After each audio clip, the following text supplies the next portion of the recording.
MSLI T V, رہنمائی بدلتی دنیا کے لیے۔ تو آخرت کا انکار تمام برائیوں کی جڑ ہے، آخرت پر ایمان تمام نیکیوں کی جڑ ہے۔ اسی واسطے قرآن کے اندر آپ نظر دوڑائیں، توحید کے بعد جتنی گفتگو کسی اور معاملے میں نہیں ہوئی جتنی آخرت میں ہوئی۔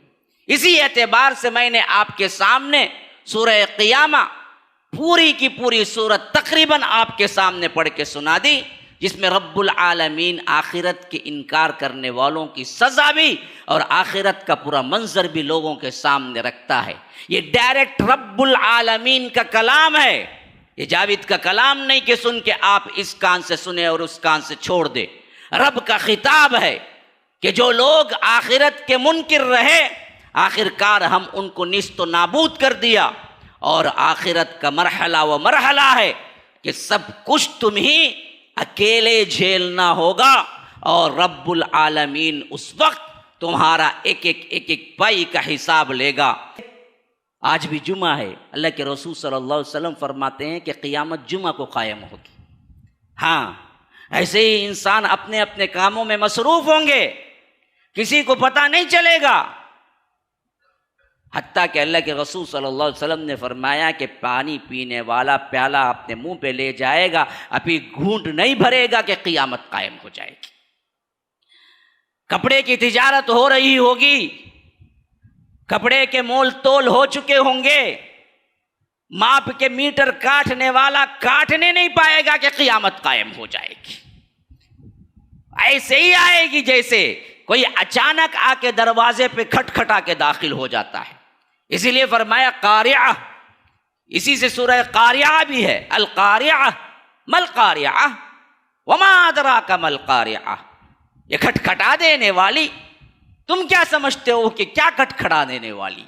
تمہارا ادراک کہاں تک پہنچے گا کہ اس واقعے کو تم سمجھ سکو کہ کیا کھٹکھٹا دینے والی ہے؟ اب سنو کان لگا کے آخرت کیسے پیش آئے گی۔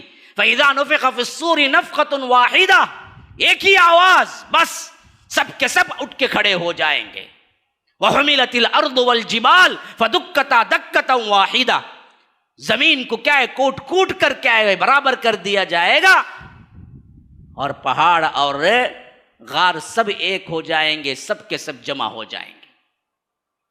فَيَوْمَئِذٍ وَقَعَتِ الْوَاقِعَةُ، یہ وہ دن ہوگا جو تم پر واقع ہوگا، واقع ہو کر رہے گا۔ ہاں، وَيَحْمِلُ عَرْشَ رَبِّكَ فَوْقَهُمْ يَوْمَئِذٍ ثَمَانِيَةٌ، اور ایسے وقت میں رب اپنے پورے جاہ و جلال کے ساتھ، اجلال کے ساتھ، رب العالمین کا عرش اٹھائے ہوئے 8 فرشتے ہیں جو تمہارے سامنے آئے گا۔ مسئلہ بالکل سامنے واضح، رب ذوالجلال ہے، اور ایک طرف جنت ہے، ایک طرف جہنم ہے، اور ہم سب لنگ دھڑنگے کھڑے ہوئے، بالکل ماں کے پیٹ سے جس طرح نکلتے ہیں ویسے تپتی ہوئی ایسی زمین جس کے اندر پسینہ پسینہ ہے، اور سورج تمہارے ایک نیزے پہ ہے، اور اپنے گناہوں کی وجہ سے ڈوبے ہوئے، کوئی ٹخنے تک، کوئی کمر تک، کوئی کندھے تک۔ یہ حالت منظر اپنے ذہن میں لاؤ اور سوچو کہ اس وقت نکلنے کی راہ کیا ہوگی تمہارے پاس۔ ان الحمد للہ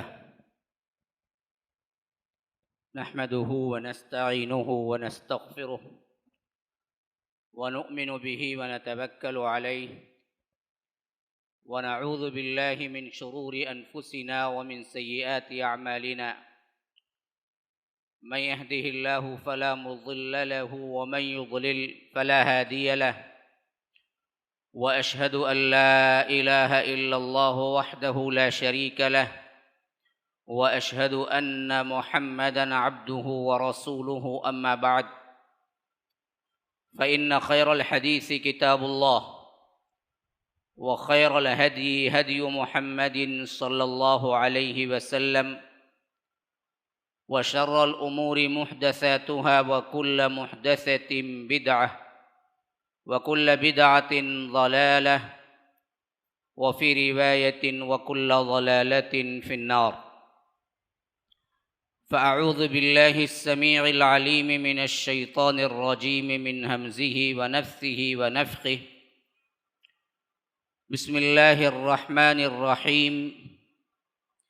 الحاقة ما الحاقة وما أدراك ما الحاقة كذبت ثمود وعاد بالقارعة فأما ثمود فأهلكوا بالطاغية وأما عاد فأهلكوا بريح صرصر آتية سخرها عليهم 7 ليال و8 أيام حسوما فترى القوم فيها صرعى كأنهم أعجاز نخل خاوية فهل ترى لهم من باقية وجاء فرعون ومن قبله والمؤتفكات بالخاطئة فعصوا رسول ربهم فأخذهم أخذة رابية إنا لما طغى الماء حملناكم في الجارية لنجعلها لكم تذكرة وتعيها أذن واعية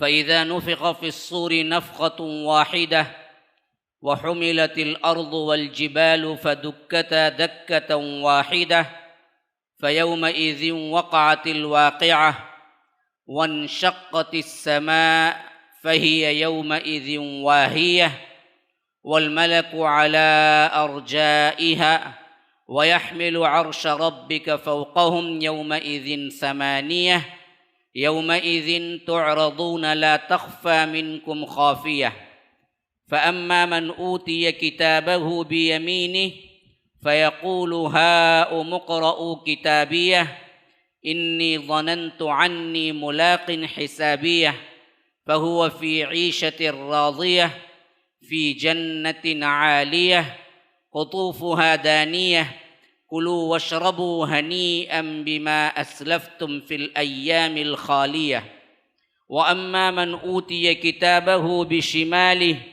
فيقول يا ليتني لم أوت كتابيه ولم أدر ما حسابيه يا ليتها كانت القاضية ما أغنى عني ماليه هلك عني سلطانيه خذوه فغلوه ثم الجحيم صلوه ثم في سلسلة ذرعها 70 ذراعا فاسلكوه إنه كان لا يؤمن بالله العظيم ولا يحض على طعام المسكين فليس له اليوم هاهنا حميم ولا طعام إلا من غسلين لا يأكله إلا الخاطئون اللهم أرنا الحق حقا وارزقنا اتباعه وأرنا الباطل باطلا وارزقنا اجتنابه اللهم علمنا ما ينفعنا وانفعنا بما علمتنا وارزقنا علما رب اشرح لي صدري ويسر لي أمري واحلل عقدة من لساني يفقه قولی اس اللہ کے نام سے ابتدا جس کے ناموں کی کوئی انتہا ہی نہیں ولو ان ما فی الارض من شجرۃ اقلام والبحر یمدہ من بعدہ 7 ابحر ما نفدت کلمات اللہ اس ذات اقدس پر کروڑوں درود و سلام ہوں جو تمام جہانوں کے لیے رحمت للعالمین بن کے آئے تھے اللہم صلی علی محمد وعلی آل محمد كما صليت على إبراهيم وعلى آل إبراهيم إنك حميد مجيد وبارك على محمد وعلى آل محمد كما باركت على إبراهيم وعلى آل إبراهيم إنك حميد مجيد برادران اسلام واجب الاحترام بزرگوں دوستوں عزیز ساتھیوں لائق احترام ماؤں اور بہنوں اللہ تبارک و تعالی نے انسانیت کی فلاح و بہبودی کے لیے اللہ کے رسول صلی اللہ علیہ وسلم کو اس دنیا میں آخری نبی بنا کر بھیجا اللہ کے رسول صلی اللہ علیہ وسلم نے اس اندھیری اور گھٹا ٹوپ گمراہیوں کے اندر ڈوبی ہوئی انسانیت کو جن اہم ترین پیغامات کے ذریعے انہیں جگایا اور دعوت دی وہ ایک اللہ پر ایمان، اس کے بعد سب سے اہم ترین ستون ایک دن تمہیں مرنا ہے اور وہاں تمہارا حساب ہوگا، اسی حساب کے نتیجے میں تمہیں ابدی جنت ملے گی یا اسی حساب کے نتیجے میں تمہیں ابدی جہنم ملے گی، جس کو یوم آخرت یا آخرت پر ایمان کے لفظ سے تعبیر کیا جاتا ہے، اس سے اللہ کے رسول صلی اللہ علیہ وسلم نے آگاہ کیا۔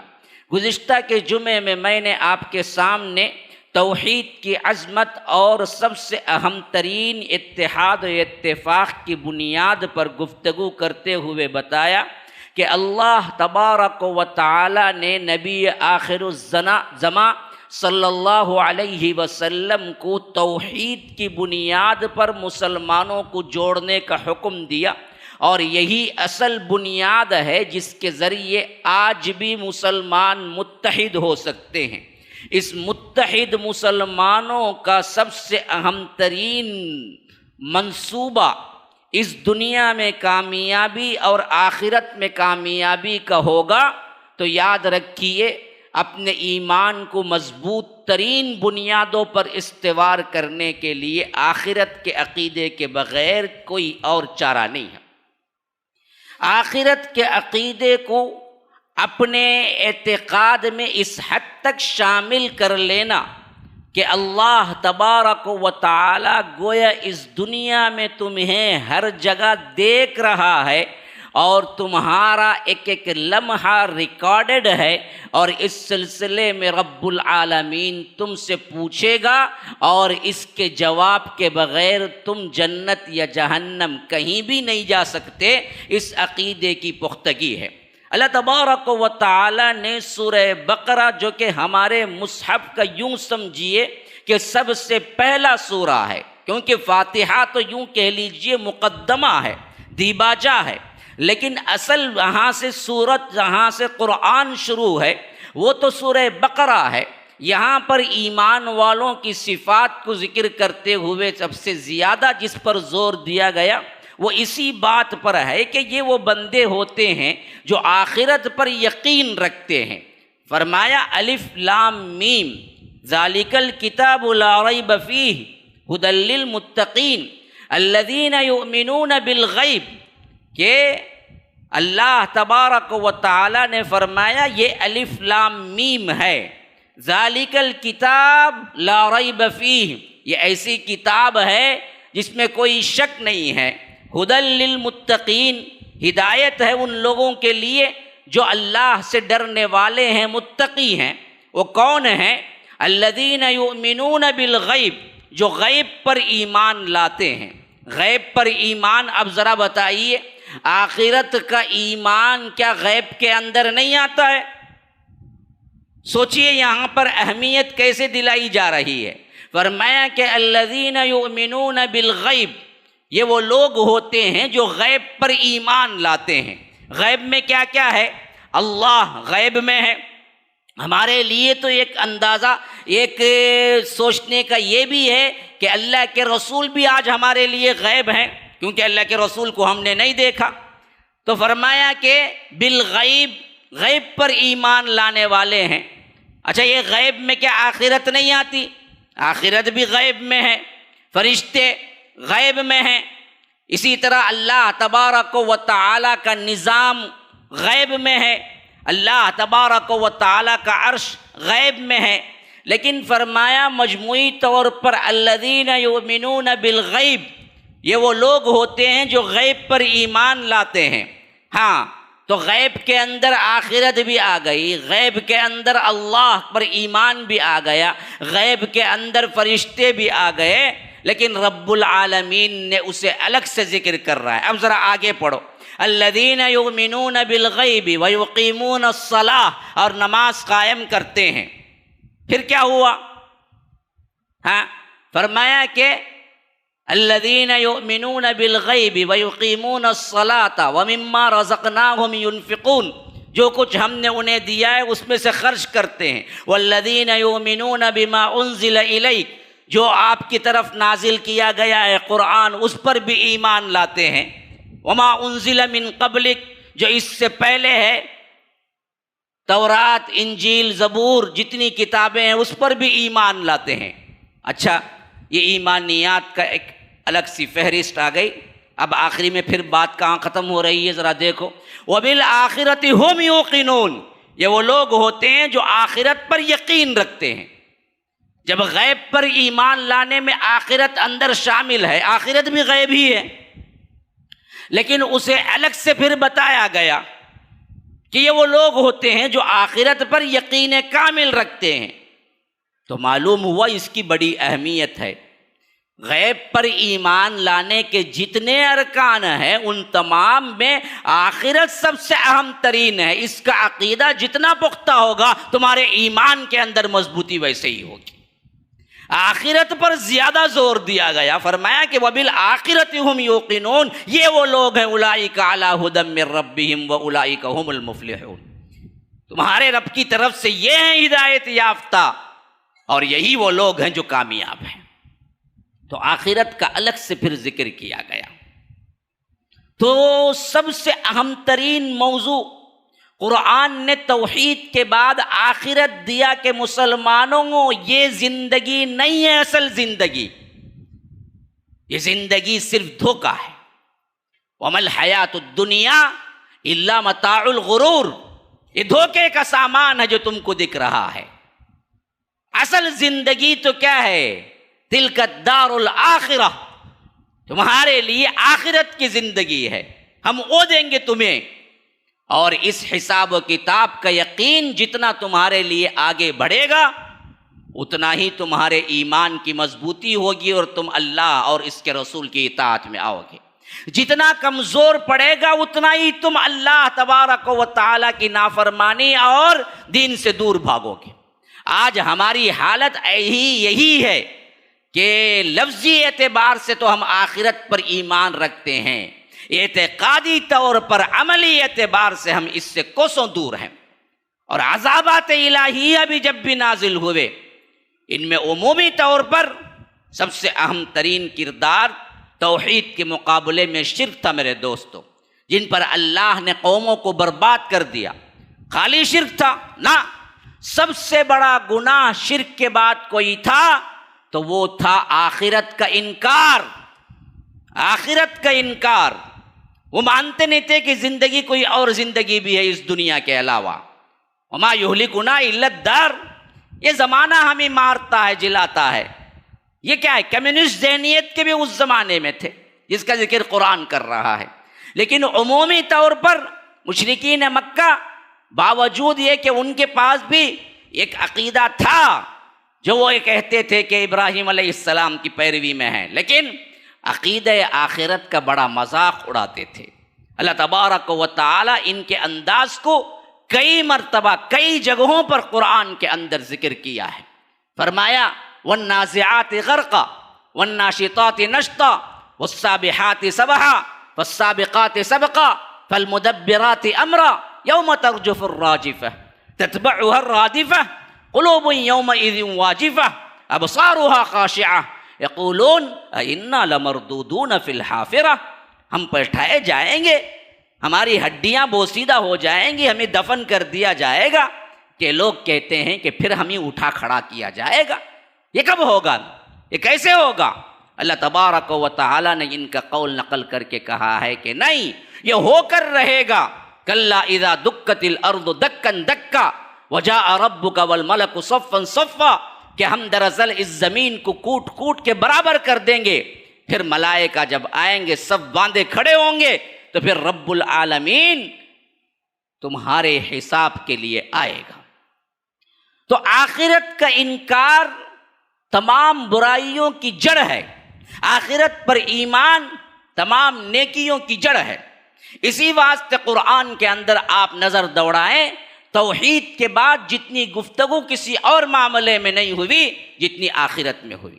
اسی اعتبار سے میں نے آپ کے سامنے سورہ قیامہ پوری کی پوری سورت تقریباً آپ کے سامنے پڑھ کے سنا دی، جس میں رب العالمین آخرت کے انکار کرنے والوں کی سزا بھی اور آخرت کا پورا منظر بھی لوگوں کے سامنے رکھتا ہے۔ یہ ڈائریکٹ رب العالمین کا کلام ہے، یہ جاوید کا کلام نہیں کہ سن کے آپ اس کان سے سنیں اور اس کان سے چھوڑ دے۔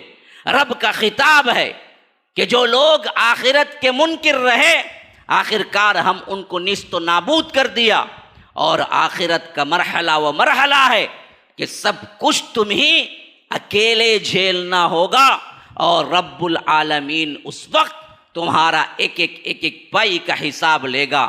جس کا نامہ اعمال داہنے ہاتھ میں دیا جائے گا یا سیدھے طرف دیا جائے گا وہ اصل کامیاب ہے، اور جس کا نامہ اعمال بائیں ہاتھ میں دیا جائے گا تو یاد رکھو اس کے لیے خرابی ہی خرابی ہے۔ فرمایا الحاقہ، الحاقہ ہو کر رہنے والی کون سی چیز؟ حق سے نکلا ہے، ہونا ہے، یہ کبھی چوکنے والا نہیں ہے، یا تمہاری نظروں سے پھرنے والا نہیں ہے۔ تمہاری پوری زندگی تم اس کے انکار میں گزار دو، لیکن یہ تمہاری زندگی میں ہو کے رہنا ہے، اس کے بغیر چارہ کار نہیں ہے۔ بلکہ یوں کہہ لیجئے حاقہ کا ایک مطلب اگر لیں، حقیقت میں سچائی یہی ہے جو ہو کر رہنے والی ہے۔ وہ کیا ہے؟ مل حاقہ۔ اللہ پوچھتا ہے کہ تم کیا جانو؟ وما ادراک مل حاقہ، تمہاری پہنچ، تمہاری سوچ وہاں تک پہنچے گی کہ یہ کیا ہو کے رہنے والا ہے؟ یا رب، یہ وہ انداز ہے جس میں دراصل میں پوری کیفیت بھی تمہیں بیان کر دوں پھر بھی تم سمجھ نہیں پاؤ گے کتنی بڑی خطرناک ترین مصیبت ہے جو تم پہ آنے والی ہے۔ یہ ترجمہ ہے اس کا وما ادراک مل حاقہ میں، یعنی تم کیا جانو کہ حاقہ کیا ہے؟ پوری تفصیل تمہارے سامنے رکھ بھی دی جائے پھر بھی جب تک تم پہ گزرے گی نہیں تب تک تمہیں پتہ نہیں چلے گا کہ کتنا کٹھن مرحلہ ہے، کتنا خطرناک ترین مرحلہ ہے جو تم پر سے گزرے گا۔ وہ جو کہتے ہیں نا کہ بھائی تم دراصل اس وقت ہوتے تو سمجھتے، میں الفاظ سے بیان نہیں کر سکتا، بعینی ہی وہی مطلب ہے۔ الحاقہ مل حاقہ وما ادراک مل حاقہ، تمہاری سمجھ وہاں کیسے پہنچے گی یہ حاقہ کیا ہے؟ اب اللہ نے اس کی تفصیل نہیں بیان کی کیا چیز ہے، لیکن خطاب کو پھیر دیا ان لوگوں کی طرف جنہوں نے اس کا انکار کیا تھا۔ فرمایا کہ کذبت ثمود وعاد بالقارعہ، ثمود اور عاد بھی دراصل جھٹلائے گئے، انہوں نے بھی جھٹلایا۔ کسے؟ قارعہ کو۔ قارعہ بھی ایک نام ہے اصل میں حاقہ کا، قیامت کا ایک نام حاقہ بھی ہے، ایک نام قارعہ بھی ہے۔ قارعہ کا مطلب ہے قرع، قرع کا مطلب ہے کھٹ کھٹانا، دروازے کو کھٹ کھٹانا۔ کیوں قارعہ؟ اس واسطے کہ تمہاری اپنی زندگی میں تم مگن ہوگے، جیسے آج بھی جمعہ ہے، اللہ کے رسول صلی اللہ علیہ وسلم فرماتے ہیں کہ قیامت جمعہ کو قائم ہوگی۔ ہاں، ایسے ہی انسان اپنے اپنے کاموں میں مصروف ہوں گے، کسی کو پتہ نہیں چلے گا، حتیٰ کہ اللہ کے رسول صلی اللہ علیہ وسلم نے فرمایا کہ پانی پینے والا پیالہ اپنے منہ پہ لے جائے گا، ابھی گھونٹ نہیں بھرے گا کہ قیامت قائم ہو جائے گی۔ کپڑے کی تجارت ہو رہی ہوگی، کپڑے کے مول تول ہو چکے ہوں گے، ماپ کے میٹر کاٹنے والا کاٹنے نہیں پائے گا کہ قیامت قائم ہو جائے گی۔ ایسے ہی آئے گی جیسے کوئی اچانک آ کے دروازے پہ کھٹکھٹا کے داخل ہو جاتا ہے۔ اسی لیے فرمایا قارعہ، اسی سے سورہ قارعہ بھی ہے، القارعہ مل قارعہ وما ادراک مل قارعہ، یہ کھٹکھٹا دینے والی، تم کیا سمجھتے ہو کہ کیا کھٹکھٹا دینے والی؟ تمہارا ادراک کہاں تک پہنچے گا کہ اس واقعے کو تم سمجھ سکو کہ کیا کھٹکھٹا دینے والی ہے؟ یہ بھی وہی انداز ہے۔ تو یہاں پر بھی فرمایا کہ کذبت ثمود وعاد، عاد و سمود نے جھٹلا دیا، کس کو؟ اس کھٹکھٹا دینے والی کو۔ ہاں، فاما ثمود فاہلکوا بالطاغیہ، تو اس کے پاداش میں اب معلوم ہوا شرک ایک گناہ نہیں تھا ان کا، شرک تو تھا ہی، آخرت کا انکار بھی ایک بہت بڑا گناہ تھا جس سے اللہ نے ان لوگوں کو کیا ہے نیست و نابود کر دیا۔ ہاں سمجھو اچھی طرح، ہمارے اپنے اعتقادات میں تو ہم کہہ لیتے ہیں کہ ہاں جی آخرت، لیکن ہم انکاری ہیں، کس سے؟ عمل سے۔ ہم انکاری ہیں اپنے اپنے معاملات سے۔ تو یاد رکھو ہم پر بھی اچانک اللہ تبارک و تعالیٰ کا عذاب آئے گا، اگر ہم اسی پر رہے، آخرت پر سچا اور صحیح مسلمان اعتقاد رکھنے والا یہ زندگی نہیں گزارے گا جو زندگی ہم گزار رہے ہیں۔ تو یہی حالت ان کی بھی تھی کہ فرمایا ہم نے کیوں نیست و نابود کیا عاد و سمود کو؟ ایک تو مشرک تھے، لیکن دوسرا ان کا سب سے بڑا گناہ یہ تھا کہ انہوں نے کیا کر دیا؟ آخرت کو جھٹلا دیا تھا، حق کو جھٹلا دیا تھا، قاریہ کو جھٹلا دیا تھا۔ تو ہم نے کیا کیا؟ فَأَمَّا ثَمُودُ فَأُهْلِكُوا بِالطَّاغِيَةِ، ایک چیخ، مسئلہ ختم۔ بس حد سے بڑھ جانے والی آواز سے ہم نے ہلاک کر دیا۔ طاغیہ طغا سے نکلا، حد سے بڑھ ایسی چیخ جس کی آواز کو تمہارے کان برداشت نہیں کر سکتے، اس حد سے بھی بڑی ہوئی چیخ۔ خواہ وہ فرشتے کی چیخ تھی یا رب نے کہیں سے انتظام کیا تھا، بس ایک آواز تھی کہ دل کے دل ہارٹ اٹیک میں سب مر گئے، حتیٰ کہ مر ہی نہیں گئے، ان کے بدن بھی پگھلنا شروع ہو گئے تھے۔ فَإِذَا هُمْ خَامِدُونَ، ایسے ہو گئے تھے گویا کہ کیا راکھ ہیں آواز سے، کیونکہ ہمارے آواز کے سننے کی بھی ایک کیپیسٹی ہے، اس کیپیسٹی کے اندر ہی ہم سن سکتے ہیں، اس سے بڑھی تو ہمارے کان پھٹ جائیں گے یا پردے پھٹ جائیں گے یا انسان ہارٹ اٹیک میں مر جائے گا۔ ایسی ہی کوئی آواز تھی جو رب العالمین نے ان پر رکھا، تو اس آواز سے ہوا کیا؟ بالطاغیہ، وہ سب کے سب اس آواز سے برباد ہو کے رہ گئے۔ وَأَمَّا ثَمُودُ فَأُهْلِكُوا بِالطَّاغِيَةِ وَأَمَّا عَادٌ فَأُهْلِكُوا بِرِيحٍ صَرْصَرٍ عَاتِيَةٍ، فرمایا کہ عاد کو ہم نے کیا کیا تھا؟ بِرِيحٍ صَرْصَرٍ، ریح سرسر اس کو کہتے ہیں جس کے اندر ہوا بھی تیز ہوتی ہے اور ٹھنڈک بھی ہوتی ہے، ٹھنڈ والی ہوا، یا یوں سمجھیے کہ ایسی ہوا عاتیہ، جیسے کہ کیا ہے، اس ہوا کے اندر زور بھی بہت زبردست ہے، ایسی ہوا نے ان کو کیا کر دیا؟ نیست و نابود کر کے رکھ دیا۔ سورہ قمر میں تو فرمایا وہ ہوا ایسی تھی کہ ایک ایک کو اٹھا کے پٹک پٹک کے مارتی تھی ہوا۔ اور آج بھی یاد رکھو سب سے بڑا پاور ہوا کو ہے، اس ہوا کو رب العالمین نے حکم دیا ہے کہ ہمارے فیور میں رہے، تو وہ ہمارے لیے فیور میں ہے، ہم اس سے سانس لیتے ہیں، لیکن یہی حکم رب کا آ جائے کہ ان سب کو نیست و نابود کر دے، تو پھر ایک ہوا ہی کافی ہے، اللہ کے لیے کوئی اور لشکر اتارنے کی ضرورت نہیں ہے کہ اللہ تبارک و تعالی اسی ہوا کے ذریعے نیست و نابود کر دے۔ تو اسی لیے فرمایا کہ سرسرن عاتیہ، تو ہوا کیا؟ وہ سخرہا علیہم 7 لیال و 8، تقریباً پورے 7 دن 8 رات یہ ہوا چلتی رہی، ہم نے ان کو مسلط کر دیا اس ہوا کو۔ سخرہا علیہم 7 لیال و 8، 8 دن 7 رات چلتی رہی چلتی رہی چلتی رہی، ایام حسومہ، اور یہ ہوا پے در پہ تھی، پے در پہ تھی۔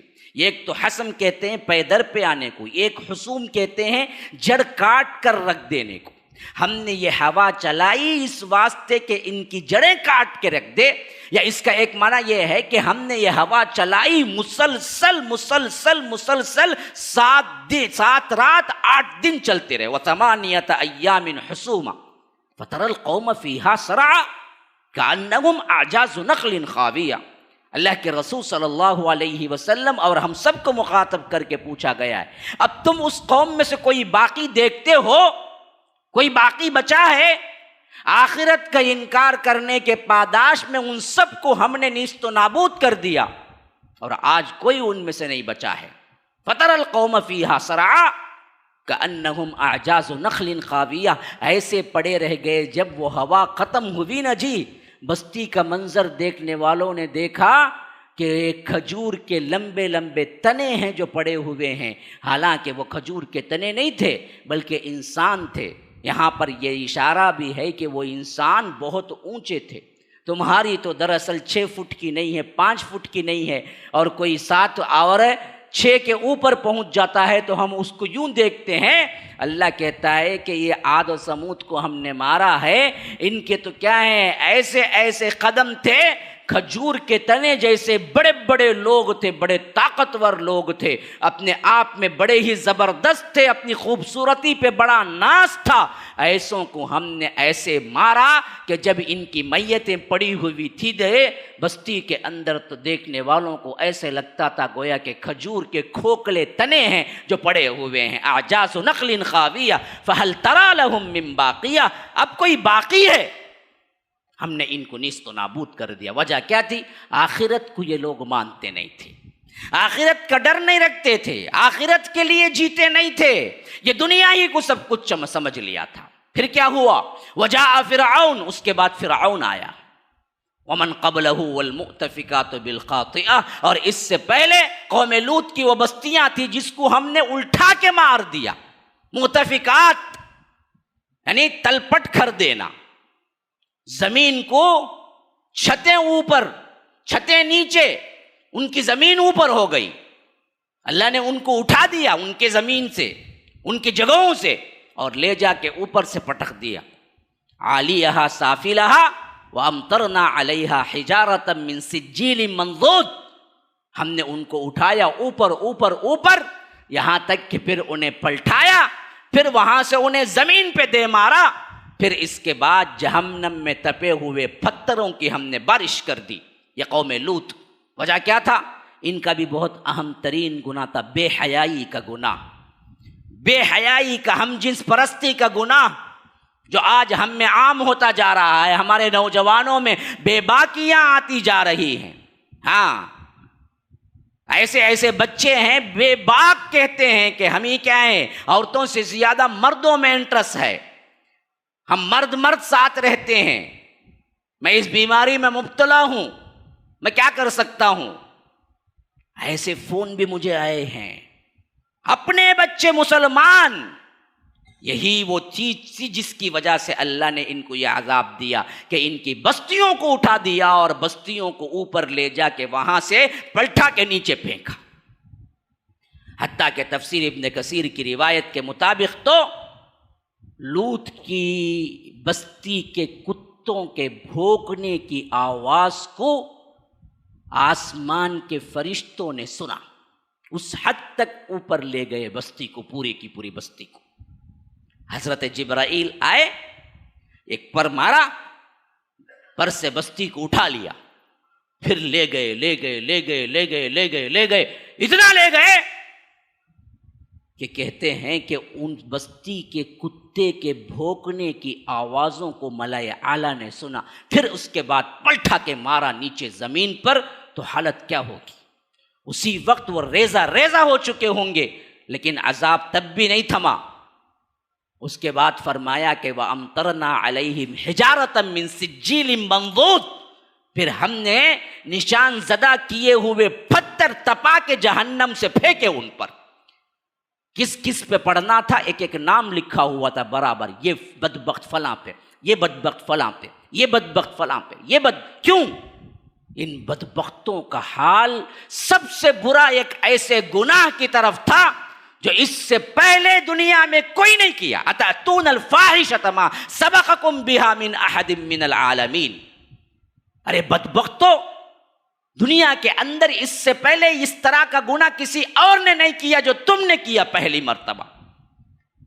عورت عورت سے، مرد مرد سے، آج جو اسے ایک فیشن بنایا جا رہا ہے، آج اسے ایک نام دیا جا رہا ہے، اور یہ فحاشی اور یعنی کھلے عام بات ہوتی ہے، کھلے عام لوگ آج بات کرتے ہیں کہ ہمیں عورتوں میں نہیں ہے بلکہ ہمیں مردوں سے، مردوں کے اندر لذت اٹھانے میں ہے۔ اور خود ہمارے ہندوستان کی حالت بھی یہ ہوئی کہ کئی سال ہوئے اس کے باقاعدہ طور پر قانون بنا کے دے دیا گیا کہ مرد مرد شادی کر کے رہ سکتا ہے، عورت عورت شادی کر کے رہ سکتی ہے۔ یہ ہے وہ ہم جنس پرستی جس پر رب العالمین نے انہیں عذاب کا ایسا کوڑا برسایا جو کسی اور کے لیے نہیں تھا۔ ہاں، آج ہمارے نوجوانوں میں بھی یہ رجحان بہت بڑھتا جا رہا ہے۔ اللہ کی قسم، مجموعی طور پر امت کی ہلاکت کی اللہ کے رسول صلی اللہ علیہ وسلم دعا نہ کرتے تو شاید اسی ایک گناہ کی پاداش میں ہمیں اللہ تبارک و تعالی نیست و نابود کر دیتا۔ فحاشی اور یعنی کا ہمارا بھی یہی حال ہے. اللہ کہتا ہے والمؤتفقات بالخاطئہ، یہ سب اس واسطے کہ یہ دراصل تھے ہی اصل میں حد سے بڑھ جانے والے گنہگار تھے. ان کا سب سے اہم ترین گناہ کیا تھا؟ فعصوا رسول ربہم، ان سب نے اللہ کے اس رسول کے جو ان کو بھیجے گئے تھے انہوں نے نافرمانی کی. اللہ کے لیے مسلمانوں اللہ کے رسول کی نافرمانی نہ کرو. یہی وہ گناہ تھا جس کی پاداش میں انہیں دنیا میں نیست نہ، آخرت میں تو ہے ہی عذاب، لیکن یہاں عذاب کا کوڑا اس پہ برس کر رہے گا جو رسول کی نافرمانی کرتا ہے. جانتے بوجھتے رسول کی نافرمانی، اسے پتا ہے کہ اللہ کے رسول کو ناراضگی تھی پھر بھی رسول کی نافرمانی. ہمارے معاملات میں دیکھو، ہماری شادی بیاہ میں دیکھو، ہماری زندگیوں میں دیکھو، ہمارے اٹھک بیٹھک میں دیکھو، ہمارے لباس میں دیکھو، ہمارا اتار چڑھاؤ میں دیکھو، ہمارے فیشن میں دیکھو، کتنی چیزیں ہیں جو اللہ کے رسول کو معلوم ہے ہم کو کہ اللہ کے رسول کو ناپسند ہے، لیکن ہم رسول کی نافرمانی کرتے ہیں. اللہ کہتا ہے ہم نے ان سب کو مارا. فرعون کو دریائے نیل میں ڈبایا، قوم لوط کو بستی کو الٹ کے مار دیا، قوم سمود کو ہم نے باد سرسر بھیج دیا، قوم عاد کو ہم نے چیخ سے مار دیا.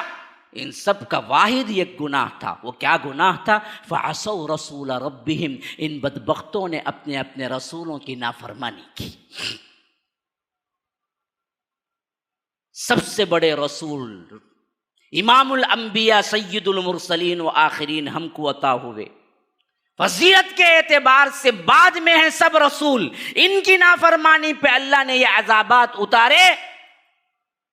ہم جو نافرمانی اللہ کے رسول کے کر رہے ہیں تو کیا ہم پر انعامات اتریں گے؟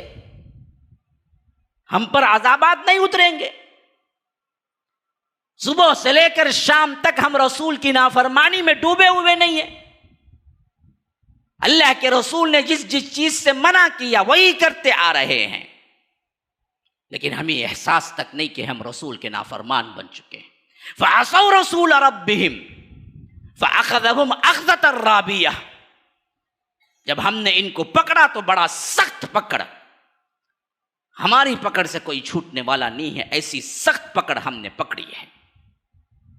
اور یاد رکھو، تمہاری ابتدا بھی یاد رکھو. پھر اللہ تعالیٰ تاریخ انسانی کی ابتدا شمار کر کے بتا رہا ہے، انا لما طغى الماء حملناکم فی الجاریہ، تم وہی تو ہو جن کو نوح علیہ السلام کی قوم میں ان کے شرک کی پاداش میں زبردست طوفان کے بعد کشتی میں جن کو ہم نے چڑھا لیا تھا وہیں سے تو تم آباد ہوئے.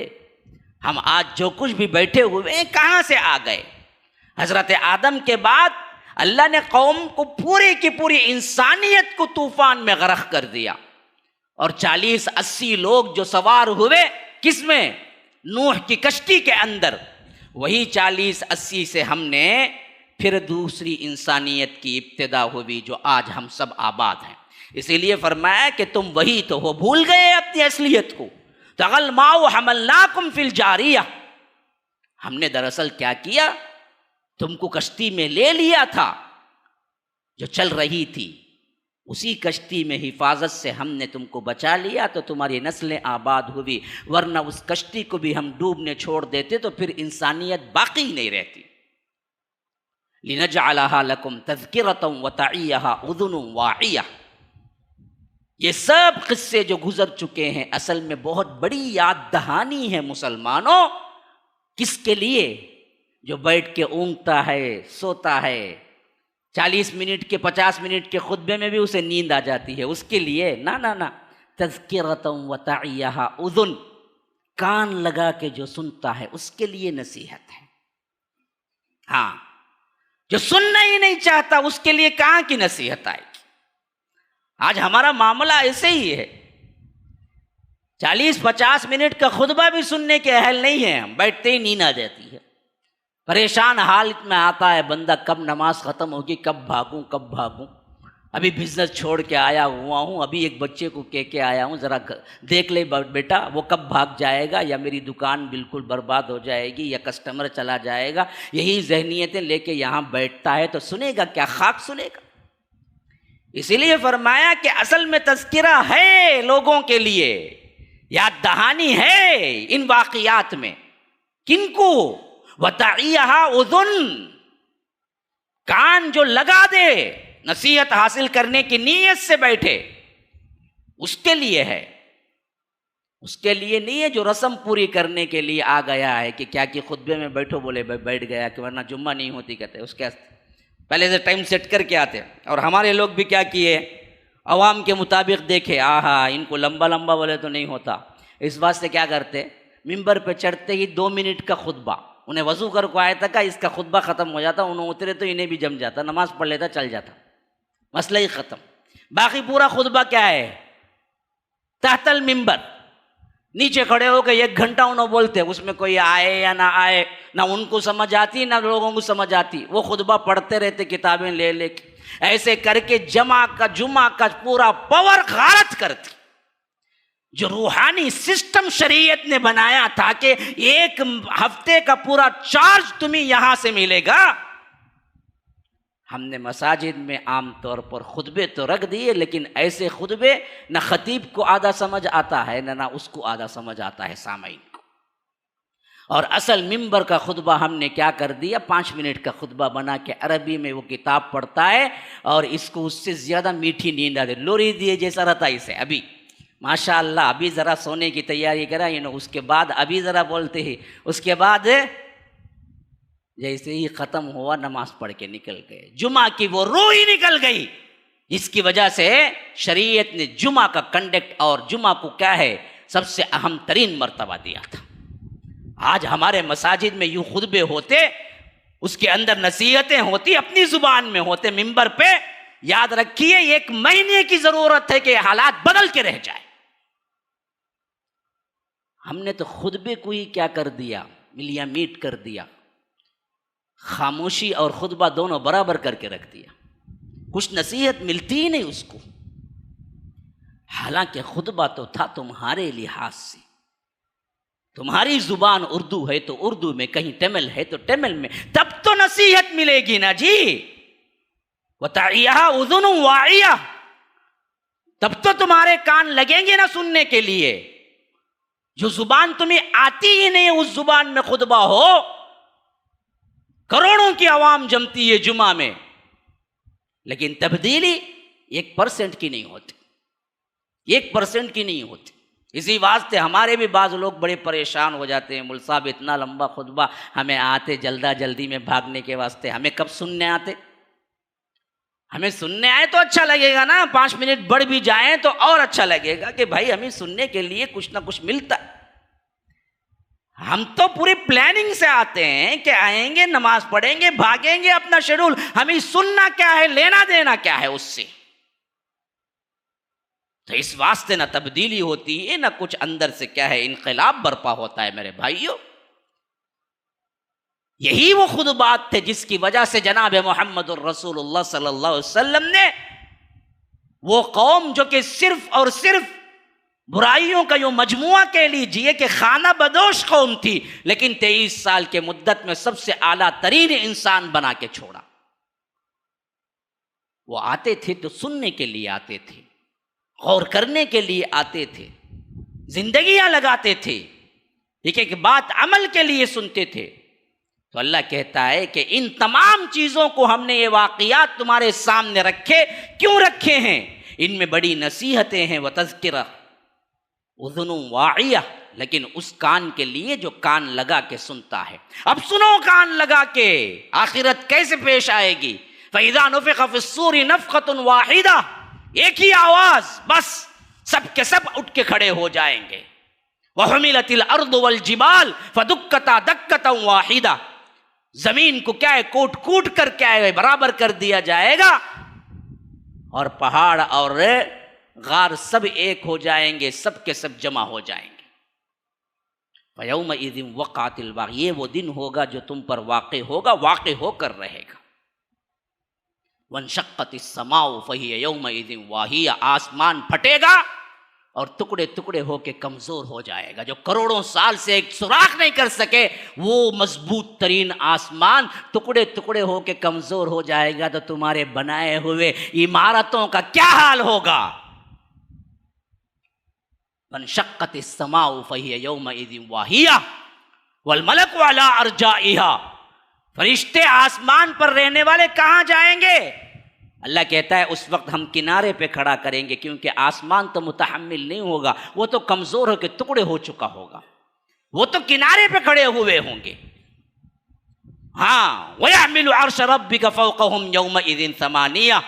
اور ایسے وقت میں رب اپنے پورے جاہ و جلال کے ساتھ، اجلال کے ساتھ، رب العالمین کا عرش اٹھائے ہوئے 8 فرشتے ہیں جو تمہارے سامنے آئے گا. مسئلہ بالکل سامنے واضح، رب ذوالجلال ہے اور ایک طرف جنت ہے، ایک طرف جہنم ہے، اور ہم سب لنگ دھڑنگے کھڑے ہوئے بالکل ماں کے پیٹ سے جس طرح نکلتے ہیں ویسے تپتی ہوئی ایسی زمین جس کے اندر پسینہ پسینہ ہے، اور سورج تمہارے ایک نیزے پہ ہے، اور اپنے گناہوں کی وجہ سے ڈوبے ہوئے، کوئی ٹخنے تک، کوئی کمر تک، کوئی کھندے تک. یہ حالت منظر اپنے ذہن میں لاؤ اور سوچو کہ اس وقت نکلنے کی راہ کیا ہوگی تمہارے پاس. کہاں ہیں اپنے آپ پہ غور کرو، اپنی زندگیوں پہ غور کرو. اس وقت کیا جواب ہوگا، کہاں نجات ہوگی. وَيَحْمِلُ عَرْشَ رَبِّكَ فَوْقَهُمْ يَوْمَئِذٍ ثَمَانِيَةٌ يَوْمَئِذٍ تُعْرَضُونَ لَا تَخْفَى مِنْكُمْ خَافِيَةٌ.